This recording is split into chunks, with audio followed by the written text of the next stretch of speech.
Queridos irmãos e irmãs, no dia de hoje, Jesus desce da montanha. E ali, na planície, ele faz a sua colocação, o seu colóquio. Ele faz a sua mensagem ressoar em cada um, nos seus discípulos e naquela multidão. Mas a primeira lição para nós, que devemos nos perguntar no dia de hoje: Jesus desce a montanha. Ora, por que que os discípulos e a multidão não subiu na montanha? Montanha é um lugar bom, é proximidade com Deus. Se nós olharmos para os capítulos anteriores, os versículos, melhor dizendo, anteriores, nós veremos que Jesus, ele está num dia de sábado e vê homens comendo espiga de milho. E ali ele dá uma lição, aonde ele diz que o sábado foi feito para o homem, e não simplesmente o homem para o sábado.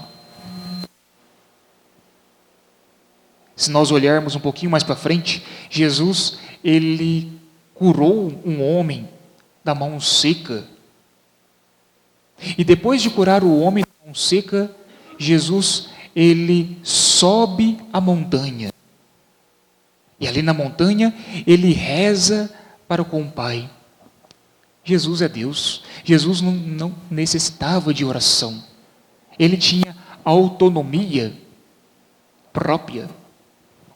Mas ele quis necessitar do Pai para que nós também necessitemos um dos outros. E, consequentemente, em primeiro lugar, necessitamos de Deus.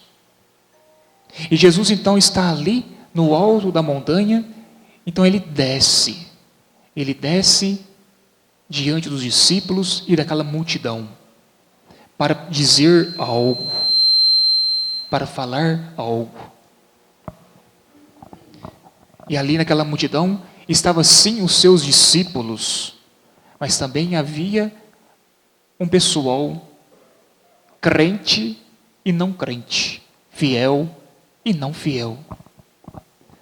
Mas antes de nós olharmos para esse detalhe, vamos então responder essa pergunta que nós fizemos: por que que eles não subiram na montanha?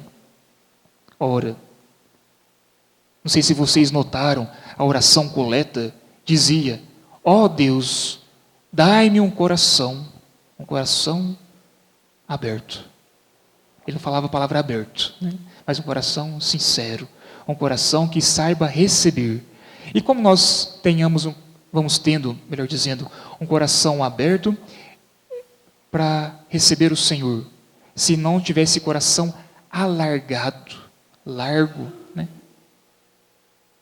Enfim, então, aquelas pessoas que estavam na planície, eles estavam pesados, eles não tinham como subir, mas pesados não na parte gastronômica, eles estavam pesados porque o coração deles estavam atribuídos a tantas outras coisas.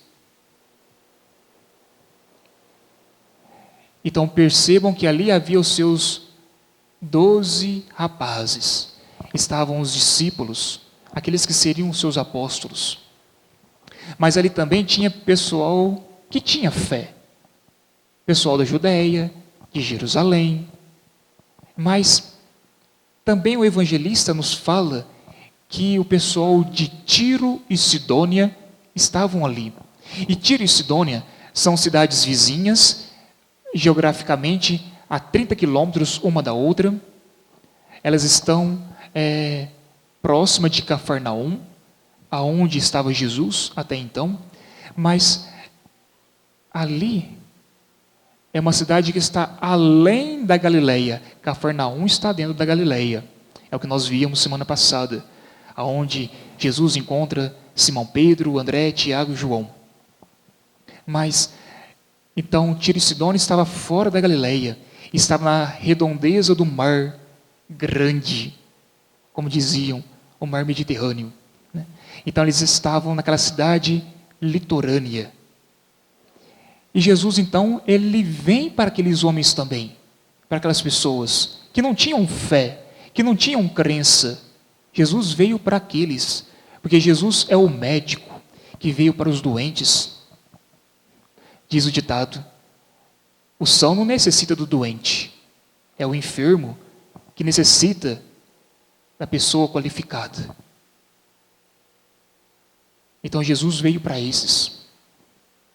Mas em contrapartida, nós ouvimos a segunda leitura. Paulo estava dizendo que Jesus ressuscitou. E vocês notaram o finalzinho da leitura que dizia: Cristo rex rexi, ressuscitou. Ressuscitou dos mortos, com primícias dos que morreram. Ora, o que é isso, primícia? Talvez alguns sabem o que é isso, mas talvez nem todos sabem o que é premissa. Premissa, antigamente havia a colheita da plantação. E aquela primeira colheita, o primeiro braço, a primeira braçada que se dava na colheita para pôr no balaio, né? Aquela primeira abraçada que dava era premissa. Daí a palavra primeiro. E aquela premissa, aquilo que era primeiro, era oferecido ao Senhor. Então Cristo, ele morreu como premissa. Ele foi o primeiro. Se a Virgem Maria está nos céus, e de fato ela está, é porque Cristo morreu. Se os anjos estão nos céus, é porque Cristo morreu. Se os santos estão nos céus, é porque Cristo morreu. Agora, se nós nos desesperamos, nos angustiamos a nível maior do que o normal, humanamente falando, nós nos angustiamos, nós nos entristecemos. Mas tem pessoa que vai além da medida. Quando nós fazemos isso, nós perdemos a esperança. E é isso que Paulo está dizendo para Corinto. Olha, Cristo, Jesus, ele ressuscitou. Ele morreu, mas ele ressuscitou. Vocês creem nisso? E os coríntios, eles não estavam crendo. Eles estavam assim meio que perdidos. Eles estavam meio que desesperados. E Paulo estava mostrando para eles essa preocupação. Que eles não precisavam estar preocupados. Enfim. Então Jesus, lá no Evangelho, ele vai dizendo de 4 coisinhas que nos impedem de subir a montanha. 4 patamares, né? 4 degraus, que às vezes nós subimos e nós encontramos o nada, saímos da coisa nenhuma e chegamos no nada. E essas 4 coisinhas, a primeira coisa chama riqueza. Jesus fala: bem-aventurados os pobres. Em contrapartida ele diz: ai de vós os ricos. Então Jesus não está falando do financeiro. Jesus não está incriminando quem tem condição financeira. Não. Isso não estava nem na estratégia de Cristo. Ou seja, na época de Nosso Senhor, não tinha esse consumismo, esse capitalismo, essa questão de proletariado, de classe social. Isso não havia. Então o que Jesus está dizendo é o seguinte: às vezes nós colocamos a nossa meta no dinheiro. E o dinheiro não é meta. O dinheiro é um meio. Ah, padre, mas acontece que o dinheiro me dá prazer. Me dá prazer na alimentação, em comer coisas gostosas, em beber coisas boas. Me dá prazer nos meus atos carnais. prazer em me vestir bem, em dormir bem numa cama, em ter ar-condicionado, onde que está um ambiente muito fechado, dá-me prazer em ter uma cadeira confortável.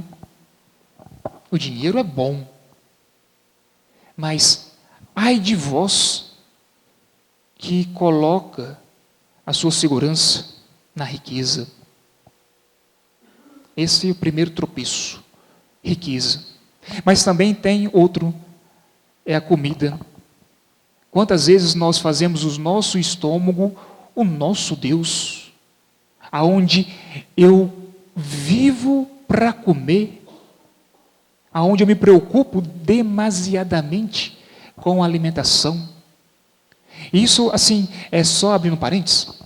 Eu acho que vocês vão recordar quando passou uma reportagem num tal telejornal, né, no início da pandemia, e dizendo assim: haverá lockdown.